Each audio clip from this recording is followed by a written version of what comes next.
Hey, good morning. Hey, good morning. I feel like I just saw you. Yeah.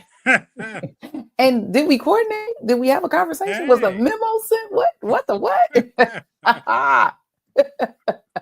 How are you this morning? I'm great in yourself. I'm good. I'm good. I'm not as sleepy as I thought I would be, but I'm good. Good. It's way past my bedtime. And I was still up. Like, girl, go to bed. You got to get up in the morning at 6 o'clock. Go to bed. What are you doing? So, how was your week? I know we already discussed that, but the people Yeah. don't know. So, how was your Yeah. week? It went by pretty quickly. I mean, I'm always doing something. It you was it know, was it was a week. How was yours? the same. And this weather has just not been cooperating for anybody. We've had just No. rain all week. Rain, rain, rain, rain, rain. And trees down, and folks have had power down, and just all kinds of stuff. It's been Oh crazy ever since wow. Sundays. It started Sunday. It just nonstop all day, every day.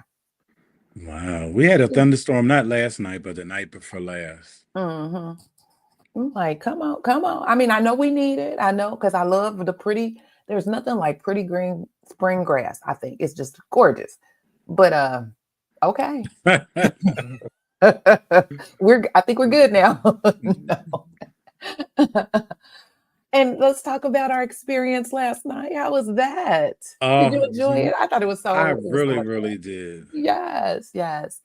If you missed it, we were on High Powered, the AHIMA podcast with Dr. Jasmine Agnew, Dr. J, and we had a good time. A good time was had by all. And our tea spiller uh, aficionado was spilling all kinds of tea in the way in which he spills it. So it was a good time had by all.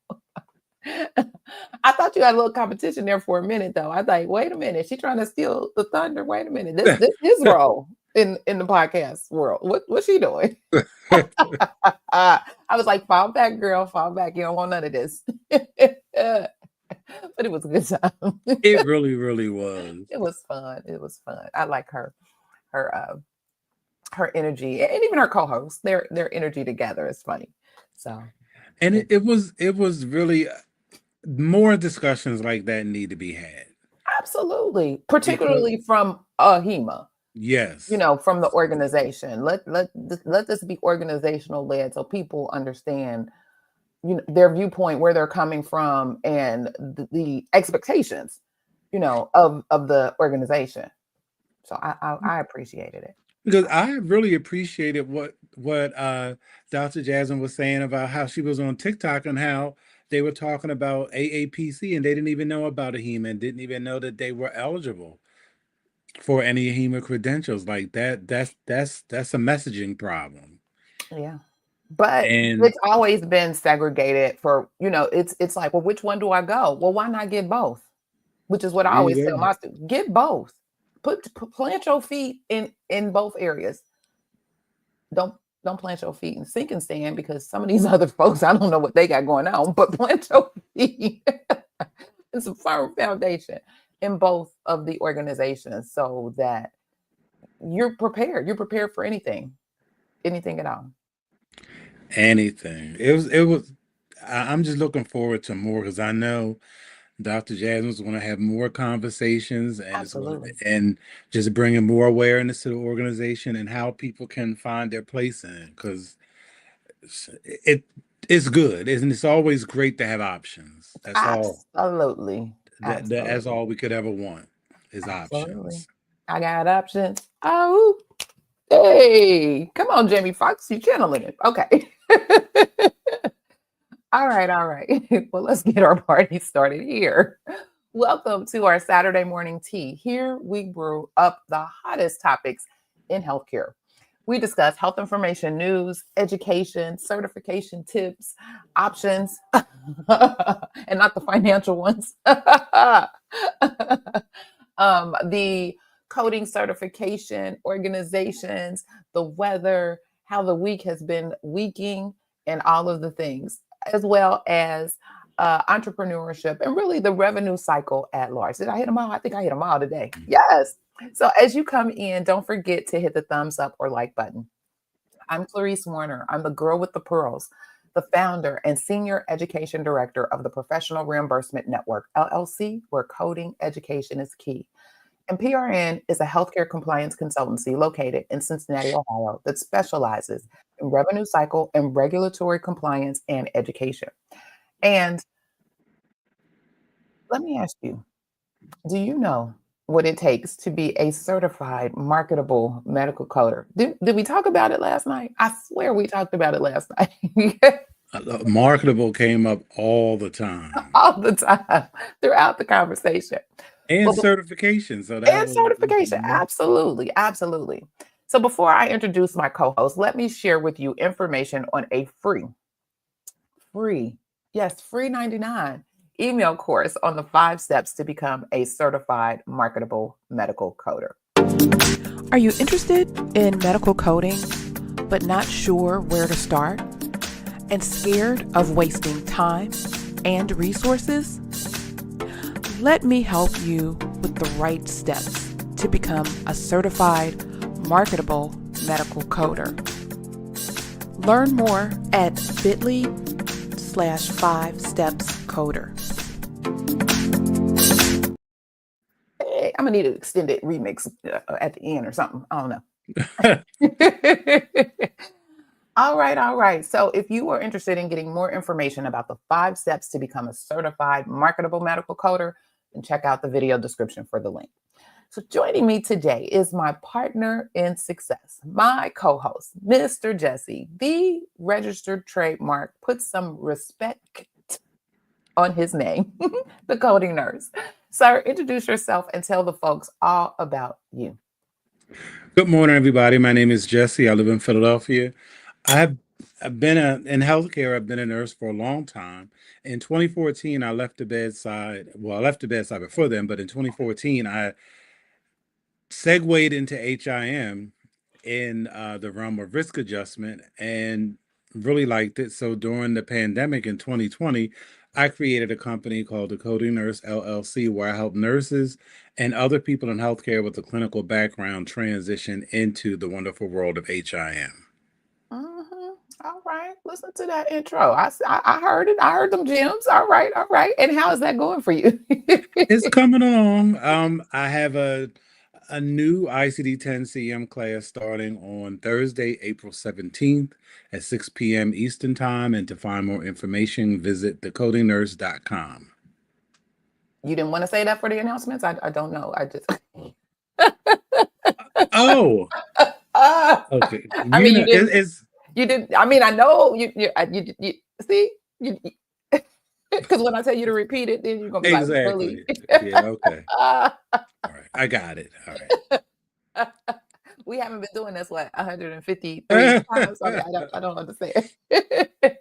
I'm messing. I think about it all the time, how this our situation just came from Clubhouse and just scrolling through, finding these rooms, Yeah, and yeah. And here we are, yeah, years later. Like I go back, I'm like, we've been doing this for some years. Wow. And still here, and still so much to talk about.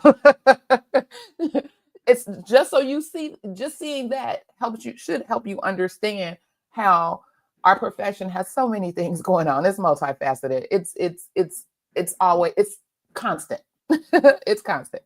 And while there is always change, it's still very constant. And I can't say that we've ever really repeated anything, in no, all of these episodes. I mean, we may dibble and dabble and connect some of the topics, but never had to repeat because there's so much going on. Always. it really is.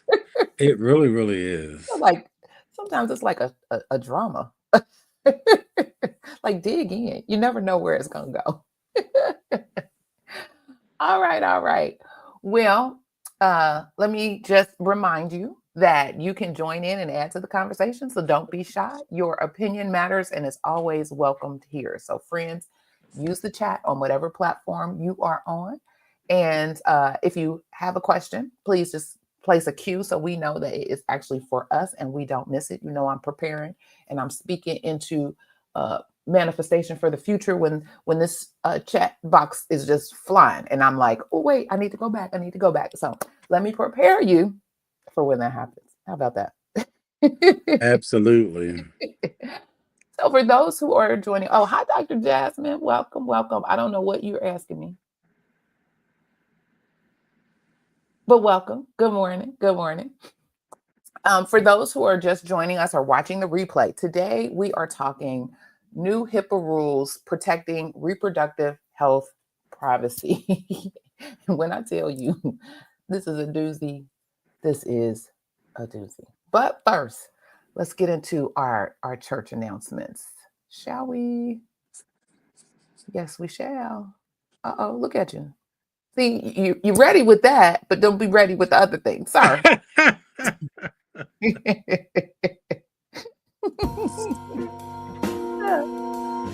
Hey. It's first Sunday. I'm ready. And you ready. I love it.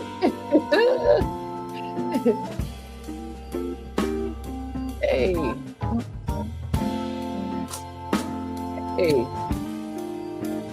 I'm at the polish.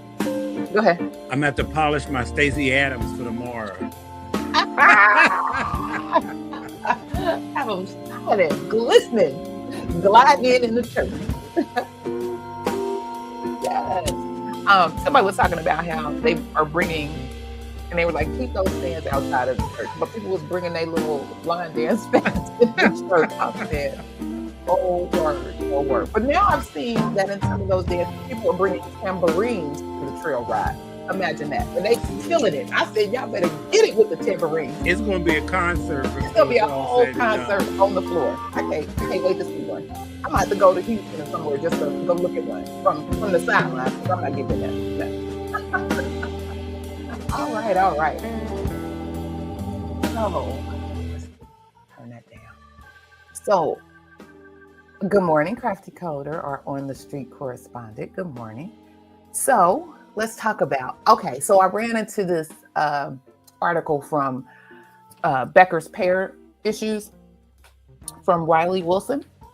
And our friends over there at the United Health Group, I don't know who they know and who they may have paid in any of those things, allegedly, but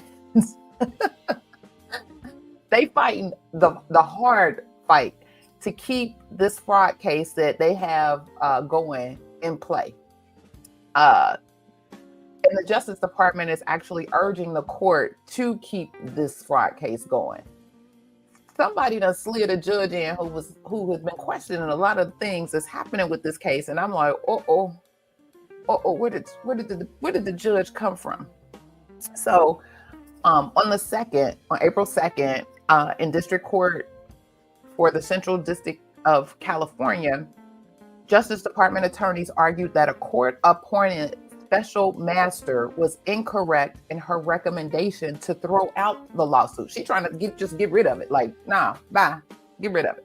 That's why I said I don't know who they know or not know or whatever, but a whole throw out of a major Justice Department lawsuit. Wow. But anyway, alleging United Health Group overcharged the federal government through Medicare Advantage claims. Oh, God. So the case was first filed. So this has been going on for a minute. It was first filed in 2011, and the Justice Department joined the case in 2017. The government alleged that between 2010 and 2017, United Health received $2.1 billion for Medicaid Advantage diagnoses that were not supported by medical records. So, everybody is waiting with bated breath on this to see what the outcome may possibly be. And now this master wants to throw everything out. Okay. Anyway, they claim that the government failed to submit enough evidence to support its case. Somebody didn't proofread the article because I'm seeing all kinds of grammatical. Okay. To support its case are wrong, the Justice Department argued. The United States submitted evidence that United's own coders had reviewed the medical records at issue and did not find support for 1.97 million diagnoses codes. Wow. So if your own people said, you know what, y'all right, how you gonna throw it away? I don't understand. So then they give a little history. Medicare Advantage plans are reimbursed by the federal government based on beneficiaries' health risk status. Nearly every major Medicare Advantage plan has been accused of or settled allegations of upcoding or making patients appear sicker than they are to receive higher reimbursements from the government. Medicare Advantage companies brought in $7.5 billion in, quote, questionable, end quote, payments in 2023, according to a 2024 report from HHS's Office of Inspector General. Becker's did reach out to United Health Group for comment and will update this article if more information becomes available. I'm like, well, you got to know somebody for real, to get all of that thrown out. Especially that amount. Sir. So everybody going to be watching this. So that was my little church announcement. That was the only one I had. Well, that's a big one. That's a big one. Because I don't know, like the whole risk and I guess because that's how I got started in risk adjustment. Like it seemed like so long ago, but I'm like, and it was a mess then. And I'm like, what? It's not as anywhere near as complicated as people make it out to be. Like, oh my God, like I just don't understand it. I really don't. I think it's the gamification of it. I think they're trying to game it. I think they're really trying to. I think this is my own personal opinion, because to your point, you're right. It's really not that difficult. You look through the medical record, you see whether or not these diagnoses that are listed in here have been assessed within the time frames that you are submitting your information, and voila, you done, right? It could all be so simple, right? However, I think they're following the RAF scores, and they're looking at all of that, and they're trying to see, well, how can we make this, and how can we do this? And so in trying to play that game, instead of just playing the cards you've been dealt, they trying to get more cards out the deck. They trying to do some other things. They trying to flip the whole rules in the game. They trying to play Uno with tongue. They trying to do all kinds of things. And it's like, no, just do what they tell you to do. And because of that, that's why we have all of these issues, in my opinion, I think. I would agree. Which is also why I think on the government side, they're reducing and they're cutting they're reducing the things and changing the diagnosis to reduce the score. So now you're going to have to play. It's like every few years, you're going to have to play a different game and trying to figure out something. But when you just would do what you need to do and everybody could get what they needed. Wait a minute, ma'am. Our non-coding correspondent says, I cannot Dr. Jasmine is hilarious. Isn't she? I got fired from a risk adjustment job. I kept picking up extra stuff. I wasn't there 3 months. Ma'am, you are the problem. We have found the weakest link. You need to go work for change. Go work for United Healthcare. They will love you. They will love you. Especially with your titles. Look, even Dr. Jasmine agrees. But okay. And she'll be sitting back there like, really? I don't even know what I agreed to. Was it right? No. Oh my goodness. Hilarious. But the thing that makes risk adjustment such a non-factor is the government even tells you what are the top 10 conditions they're looking for. They tell you. All you got to do is just make sure at least those are right. At the bare minimum. Like they tell you. All be so simple because they break it down to you. Here, do da for these diagnoses. These are the ones that are hot on our list. We keep seeing the same issues. We tell you what we're saying. We tell you what the issues. We tell you how to fix them. We tell you how to avoid them. How much more do they need to tell you? Exactly. I mean, because there are some conditions that if you go and look it up, they'll say that 75% of the claims have no validation. 75%, that's a lot. That's a whole lot. A whole lot. And those are just the ones that they caught. That's why they feel like there's so many questionable dollars that are out there from the Medicare Advantage plans. And wow, that's just a mess. But part of the problem too is what I have noticed because usually risk adjustment coding was very specific. Mm-hmm. But now what they have done is they are starting to move to, they started a while ago, and I think that's part of the problem too. They have moved to like full code capture, which that was never risk adjustment. No. So when you do full code capture, I think that takes, people have less time, especially with these ridiculous productivity requirements.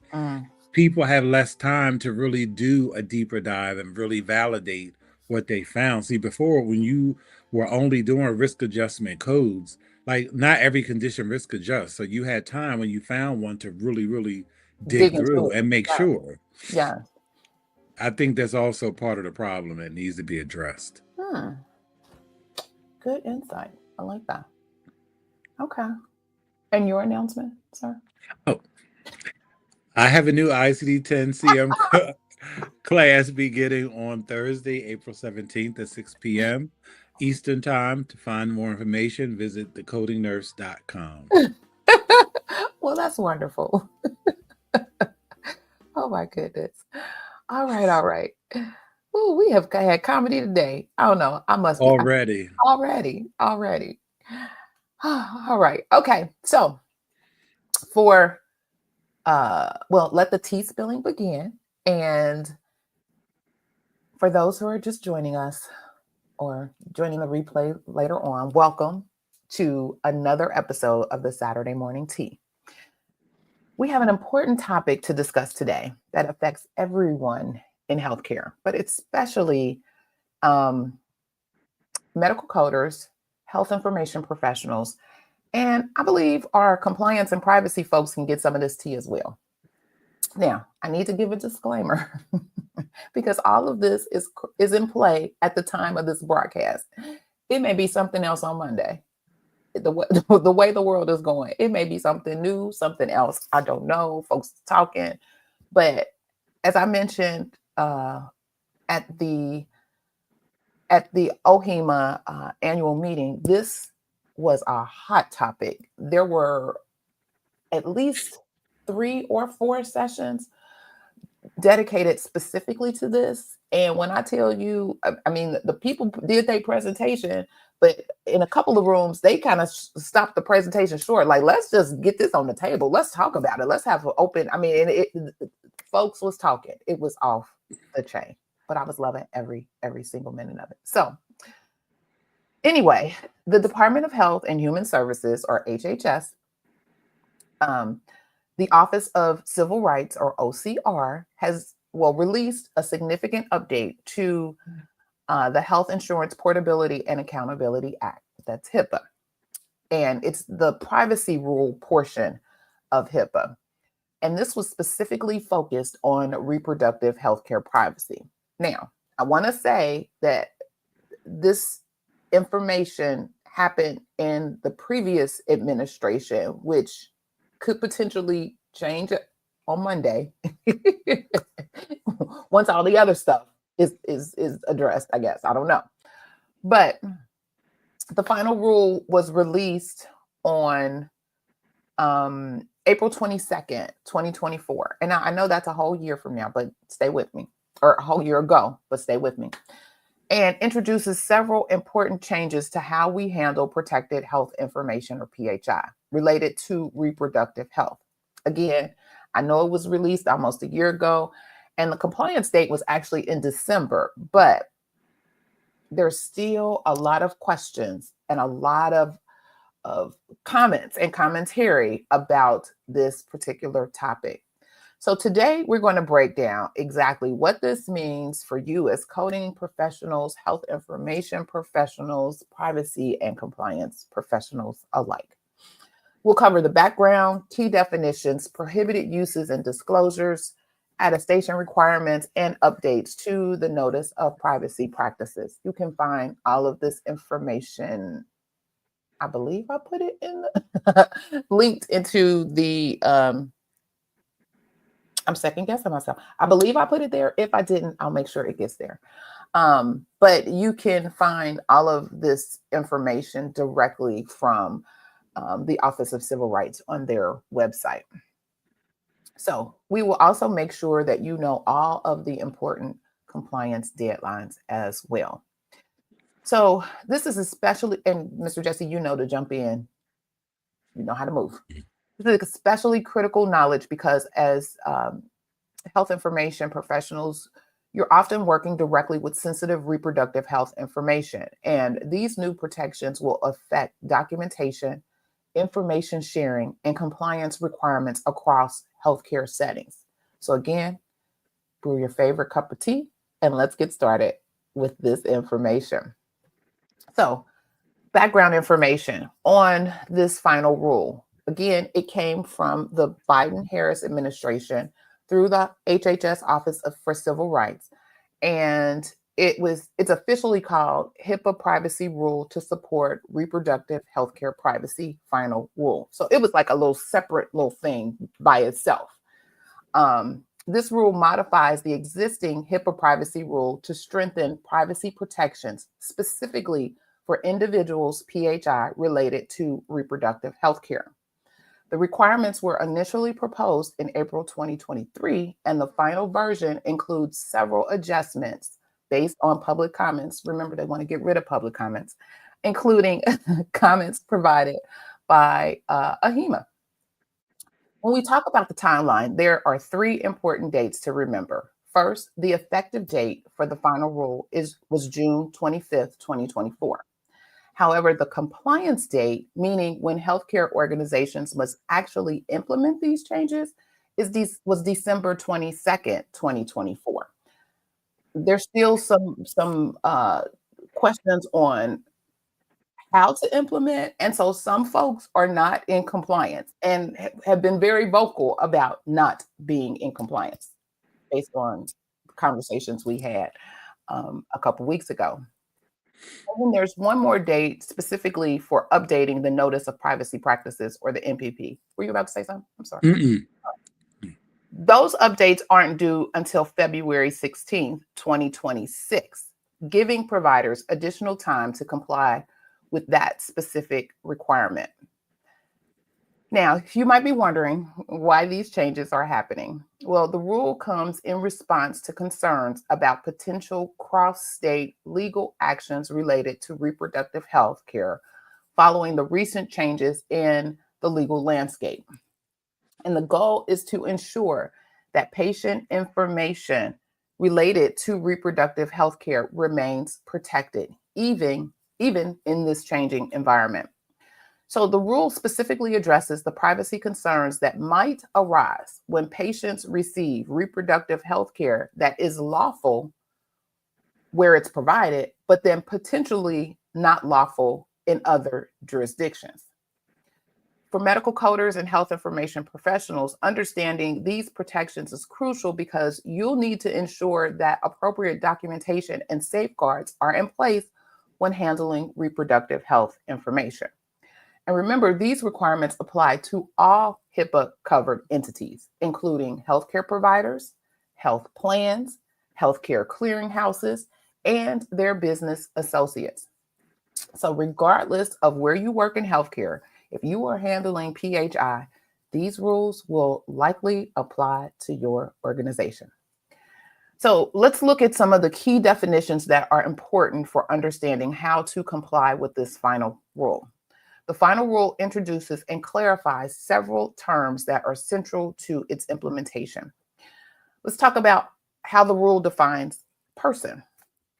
Under the rule, a person is defined as a natural person, meaning a human being who is born alive. It can be a trust or estate, partnership, corporation, professional association, or corporation, or other entity, public or private. The OCR clarifies that an individual, child, or victim under HIPAA rules must be a natural person. This definition is important because it establishes who is protected under these provisions and who might be subject to them. Let's also look at reproductive health care. This rule defines it as health care that affects the health of the individual in all matters relating to the reproductive system and its functions and processes. That's real broad, right? And it's intentionally broad and shouldn't be construed to set forth a standard of care or regulate what constitutes clinically appropriate reproductive health care. This gives flexibility to providers and patients to determine what qualifies as reproductive health care in their specific circumstances. So while most people hear and think reproductive health care, they think women. Men have reproductive health care as well. Sometimes they're often a second thought as it relates to being protected or their reproductive health care being protected under this rule. We had a long conversation about that as well. Go ahead. Because you know what, when I was looking through the documents that you were sent, for this topic, I'm like, you know, what has happened that it's like we've gone backwards. And you have to have all of this language to protect a person's fundamental right to health care. Mhm. And like you were, and how you just mentioned men, what I don't understand is like they want to, some states, not all, because some states want to punish a woman for exercising her right to certain reproductive health procedures, but I don't ever hear talk of like, so have they criminalized a man getting a vasectomy? Right. Right. Like, But that's part of men's reproductive health. right. Right. Right. So the OCR provides a non-exclusive list of examples of reproductive health care in the final rule. These include, but are not limited to, contraception, including emergency contraception, preconception screening and counseling, management of pregnancy and pregnancy-related conditions, fertility and infertility diagnosis and treatment of conditions affecting the reproductive system, and other care related to the reproductive system. And so it's important to note that the OCR specifically states that either a provider or patient may determine whether received healthcare, such as over-the-counter contraceptives, is reproductive healthcare. This broad interpretation gives significant flexibility in how the term is applied. So for the health information professionals, this means you'll need to be aware that a wide range of services could fall under the umbrella of reproductive health care and therefore be subject to these enhanced privacy protections. The final rule specifically prohibits, in terms of using or disclosing protective health care or PHI related to reproductive health care. The core prohibition in this rule restricts the ability of regulated entities to use or disclose PHI for activities with the purpose of investigating or imposing liability on any person for seeking, obtaining, providing, or facilitating reproductive health care that is lawful under the circumstances in which it was provided. It also prohibits using or disclosing PHI to identify any person for such purposes. This is a significant restriction that limits how and when reproductive health information can be shared, even with entities like law enforcement. The rule introduces an important presumption provision. Regulated entities must presume that reproductive health care provided by someone other than themselves was lawful under the circumstances in which it was provided. This presumption can only be overcome in two specific situations: when the regulated entity has actual knowledge that the reproductive health care was not lawful under the specific circumstances in which it was provided, or when the person requesting the PHI supplies factual information that demonstrates a substantial factual basis that the reproductive health care was not lawful under the specific circumstances.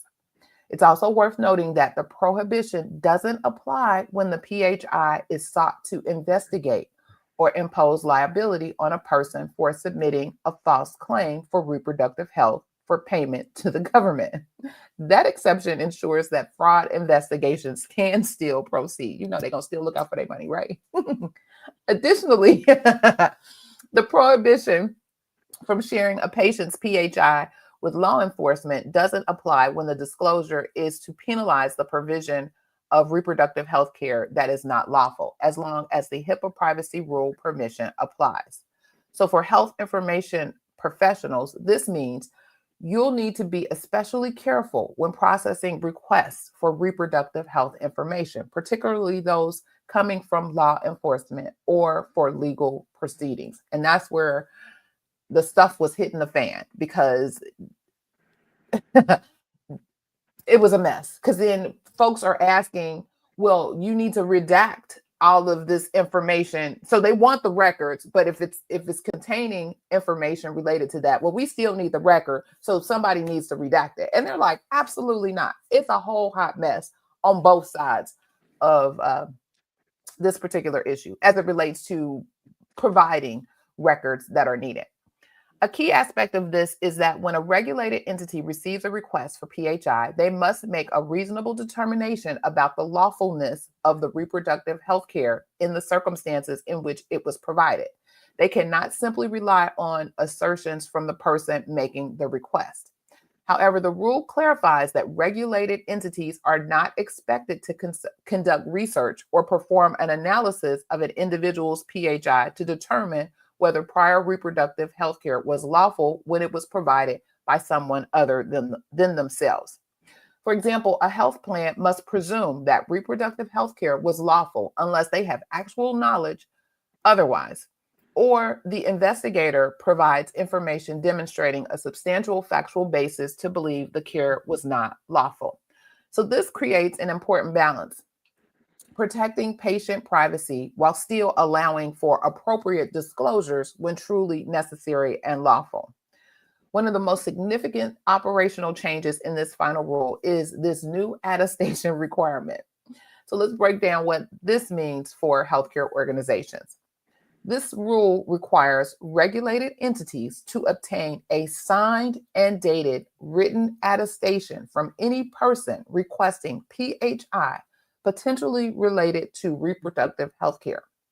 This attestation must state that the use or disclosure would not be used to investigate or impose liability on individuals, providers, or others who seek, obtain, provide, or facilitate reproductive health care that is lawful, or to identify persons for such activity. This attestation requirement applies specifically to disclosures for health oversight activities, judicial and administrative proceedings, law enforcement purposes, and disclosures about descendants to coroners and medical examiners.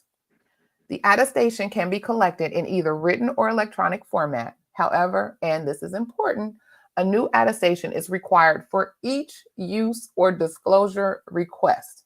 So you can't rely on a single attestation for multiple disclosures. Regulated entities may rely on an attestation provided to them as long as it is objectively reasonable under the circumstances to believe the statement that the requested disclosure is not for a prohibited purpose. And the rule doesn't require that the regulated entity to investigate the validity of every attestation. However, the use or disclosure of PHI based on a defective attestation does not meet the requirement. So the rule lists several examples of defective attestations. So when the expiration date has passed, when the authorization has not been filled out completely, when the authorization is known to have been revoked, and when any material information in the authorization is known to be false.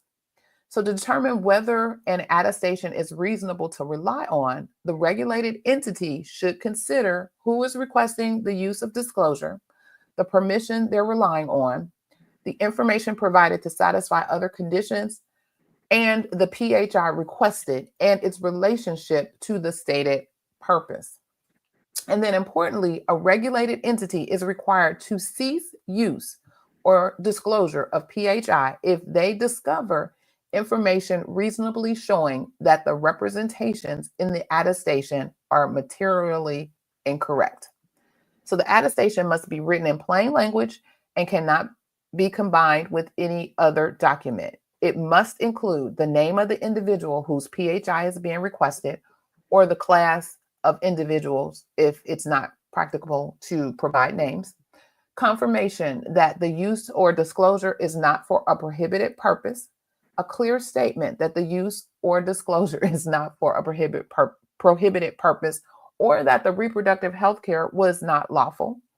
A statement that the attestation is signed with the understanding that knowingly violating it violates HIPAA.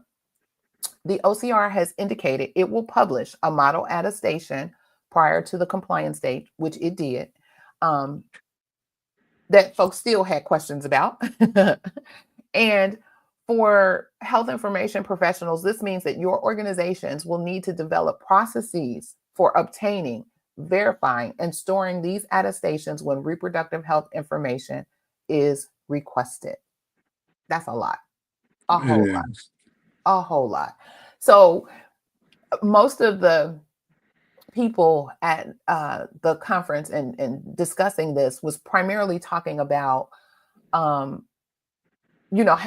their privacy people or how their health information people, particularly release of information folks, really had to be on top of this and really had to stand on business when it comes to law enforcement coming into asking for this information, because they were coming in droves and understanding that I don't care how you come, I don't care what you come with, I don't care if you got you flashing your badge and you flashing your gun, you got to sign this attestation. And based on the information that you put on this attestation will determine whether or not you get anything, period, point blank. Nobody is playing with y'all.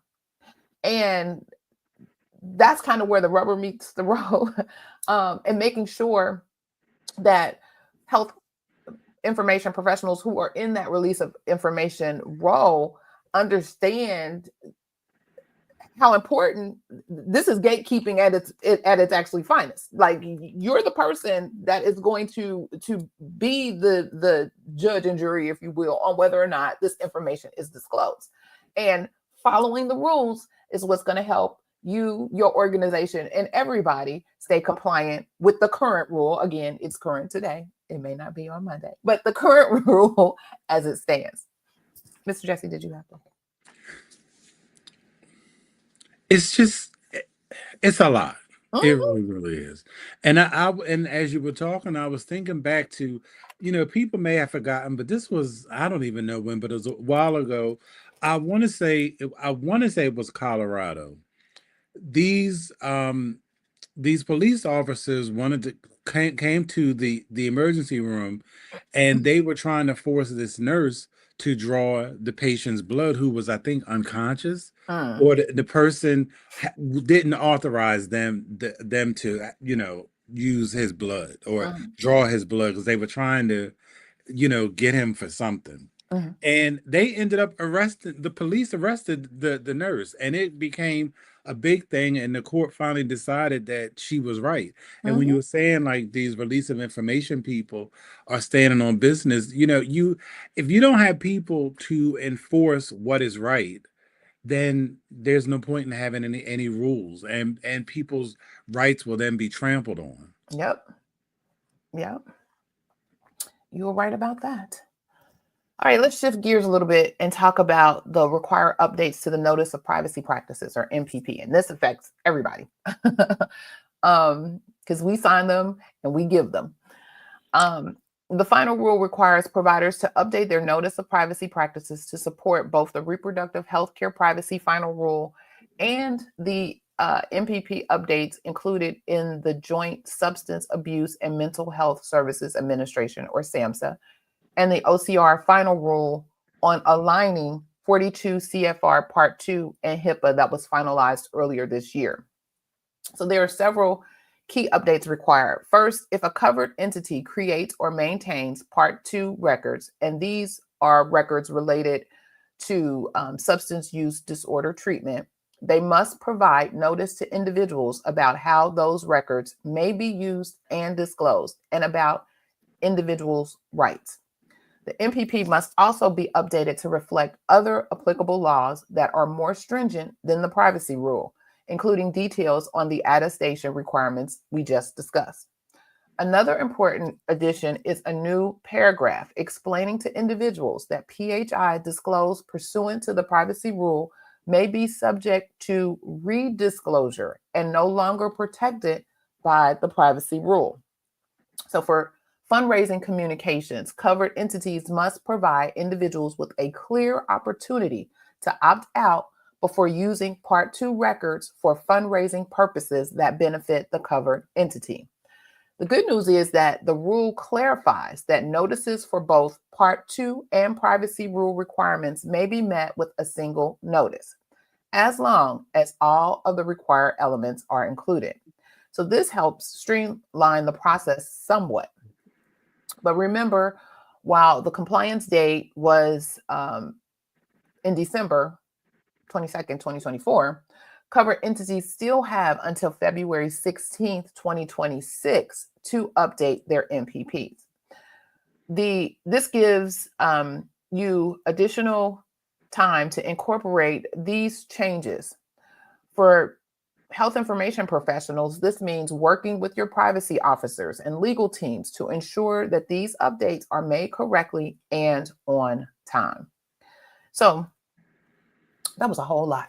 As we wrap up our discussion, let's summarize the key takeaways from the HIPAA privacy rule to support reproductive health care privacy final rule. Again, first and foremost, this final rule prohibits covered entities and business associates from, I lost my place, I'm sorry. This final rule prohibits covered entities and business associates from using or disclosing PHI to investigate or impose liability for lawful reproductive health care, or to identify people for such purposes. Second, attestations must be obtained for certain disclosures of reproductive health care information, specifically for health oversight, judicial proceedings, law enforcement, and coroner or medical examiner disclosures. And the model attestation form is already available. You can check it out at the OCR's website. And you can add to it, but they give you the strict language. And most people at the annual meeting just said they used the strict language, that's in the model attestation. Some of them just said, we just copy that and put it on our letterhead and keep it moving, so that we know we're doing what the intent of this final rule is, and complying with the attestation that the OCR is expecting folks to sign. So they we're gonna keep it simple. Just copy this, put it on our letterhead, and keep it moving, or add it electronically. Third, entities must presume reproductive health care was lawful unless they have actual knowledge otherwise, or are provided with substantial factual information demonstrating it wasn't lawful. Fourth, notices of privacy practices must be updated by February 16, 2026 to reflect these changes, as well as the changes from the Part 2 final rule. Fifth, the rule clarifies that covered entities cannot deny an individual personal representative status based on the representative having provided or facilitated reproductive health care. Sixth, HHS is clearly emphasizing privacy protections in a changing legal landscape and trying to ensure patient information remains protected even as state laws vary. And finally, for our health information professionals specifically, understanding these changes is crucial to ensuring proper documentation and to help your organizations maintain compliance with these new regulations. I want to encourage you all to make sure you're reading that information, not only for your organization and making sure that you are compliant as an organization, business associate, all of the things that I listed, but as a patient as well. You need to make sure that you're reading and understanding the information that could or could not be released to others on your behalf. So make sure you're doing that. And then also make sure you're reviewing your policies and procedures and preparing for implementing the attestation requirement. And that's where it was a little sticky with a lot of these organizations, because it was like some folks still have a lot of questions and need some clarification.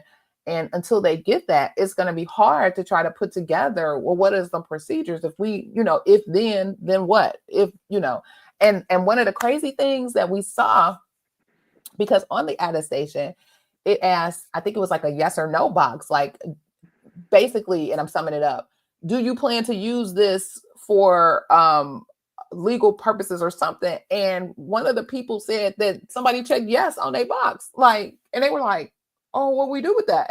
And everybody was shocked, like, well, what do you do with that? And it was like, because they were being honest to let you know, yes, this is the purpose for us obtaining this information. And most people in the rule were like, well, we're not giving that information, we're not giving you anything. But then others were like, well, that's the case where you may have to go and redact information. And they were like, first of all, we don't have the manpower or the staff to sit there and go through volumes and volumes of a person's record to go back to whatever date that they may have done something that may be part of what they're looking at that is subject to reproductive health. Nobody got that kind of time. And so that was when, the volleyball tennis match was happening, because it was going back and forth. I was like, ooh. So that let me know that there's still a lot of questions, still a lot of concerns around this attestation and its requirements. But people, were reaching out and networking, like, well, if you see something, let me know. And you see something, and the person who actually, I think I went to 2 of the 4, were giving out their information, like, hey, because there were attorneys there, people who worked and provided input on the attestation. There were all kinds of folks in the room, and so it was really great to see. And because I don't work in release of information, to some extent, I am well aware of part 2 for dealing with my behavioral health and substance abuse clients and that kind of thing. But this thing was something new. So I'm like, well, I need to know. And I feel like if I don't know, other folks need to know.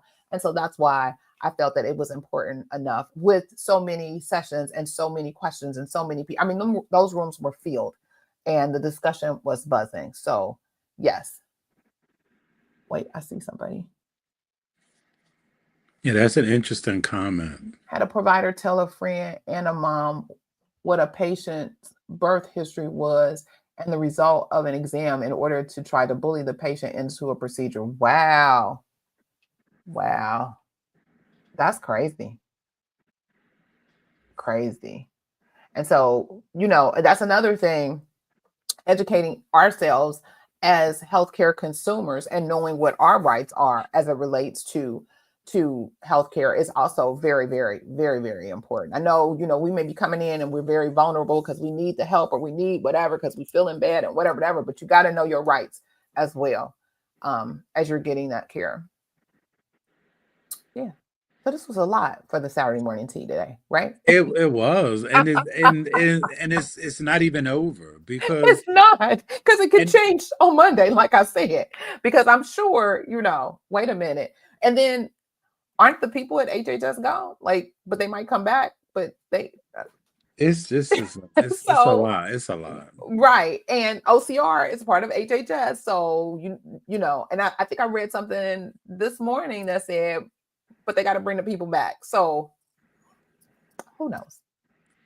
But but in the meantime, with all this, fluctuation going on, you have matters like this that are really in limbo, or that can go, the wrong way, because they don't have, it's the right people aren't in the right positions to do the right thing. Absolutely.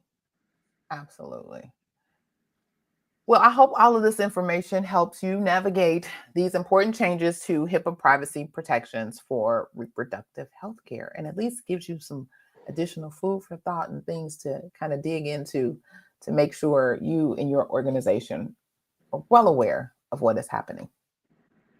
Mr. Jesse, did you have any other things you want to add to? Look, we might get out of class early. Yeah, but this was a really heavy topic, and Uh-huh, it's important. People, it might not seem important, but it is vitally important uh-huh, uh-huh, for everybody. uh-huh. And because I'm sitting there thinking, like, as soon as somebody checks a yes that they're going to use it legally, see, at that point, like, you need a court order. We know, You need or a something else. subpoena. We know. Absolutely. Absolutely. So, you can't come in here with that. And then there are policies and procedures around who and why and how subpoenas are supposed to look and what they're supposed to say. And, oftentimes that And varies from state to state. It's a lot of information that needs to be known as it relates to this. So, and I have a friend who works in medical records for an FQHC, mhm. and she goes back and forth all the time with state agencies over subpoenas because they well, in New Jersey, they have to have a wet signature, Mhm. like not a stamp. Right. And and she said they still try to send it, but she has to. But it's because she's been at her job, so she knows her job. But what about somebody new New. who doesn't know that? No, that's not how it goes. Correct. And making sure that that knowledge transfer isn't lost from person to person to Mhm. person coming into those roles. And so, as we've always stated, that's the importance of providing a good orientation and training to the organization, the laws, the policies, the procedures, all of the things, and the role of the new role that the person is taking. They got to know. You can't just be like, okay, well, welcome to the team. Good luck. Fly butterfly. No, you gonna get everybody in trouble. But Everybody. you been and released something and got your facility sued. You don't have no job. No, nobody will have a job. A whole hot mess.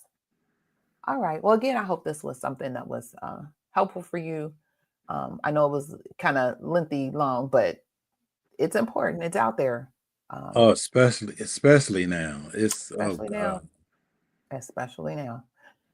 Well, tune in to next week as we'll be discussing another hot healthcare information topic that you won't want to miss. All right, all right. Let's see. Let me pull up my. Yay, there we go.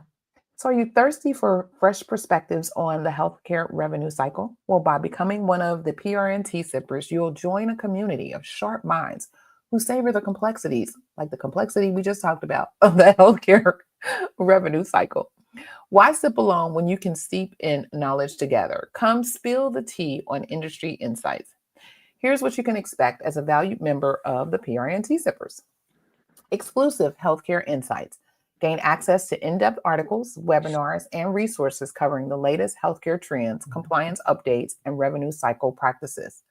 Early access: be the first to receive expert insights and guides, ensuring you stay ahead in the ever evolving healthcare industry. Personalized support: enjoy direct access to our team of experts for guidance on medical coding, compliance issues, and revenue cycle management.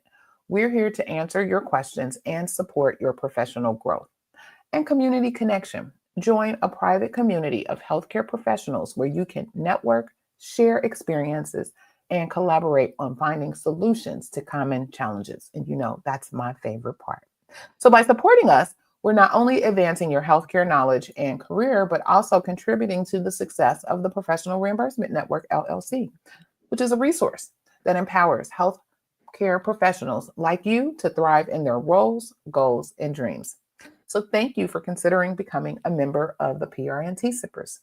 For the cost of about 2 cups of tea per month, you can join the community. Check out the link in the description of the video, or you can go to bit.ly/the PRNT Sippers.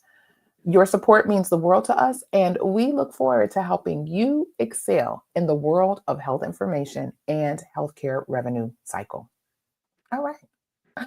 Well, thank you all again for joining the Saturday Morning Tea or checking out the replay. Miss Tanika is already own it. She like Mr. Jesse. Was the tea spilled today? Today. Put your teacups in the chat. Put your teacups in the chat. All right, all right. So before we sign off, as always, I have a special request for you amazing viewers out there. If you found this episode helpful, don't keep it to yourself. Share, and share alike. Share the knowledge with your colleagues, especially those that you may know in release of information that may be struggling. Um, and you can do that by hitting the share button. And hey, why not subscribe to our channel while you're at it? That way, you'll never miss a drop of our health information, compliance, revenue cycle, and medical coding tea. And also, if you have thoughts, questions, or experiences that you want to share about today's topic, we would love to hear from you. So drop a comment below and let's keep the conversation brewing.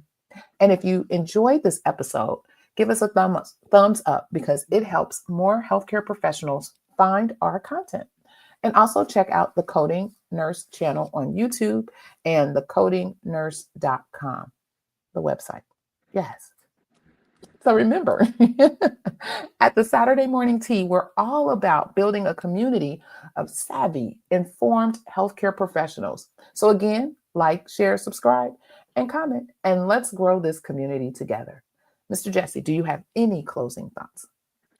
No, just keep your ear to the ground because this is right. I just can't believe how healthcare is in such a major state of change right now, and it's not it's I don't it's just I don't know it's just it feels unnecessary. And weird. It feels real Yes, weird. yes, Like, we know we always have change and there's always things in flux, but really, it because you want to do something because somebody else did something and now you want to reverse that something and now you got to go back and reverse that. It's like, it's crazy. It's crazy. it is.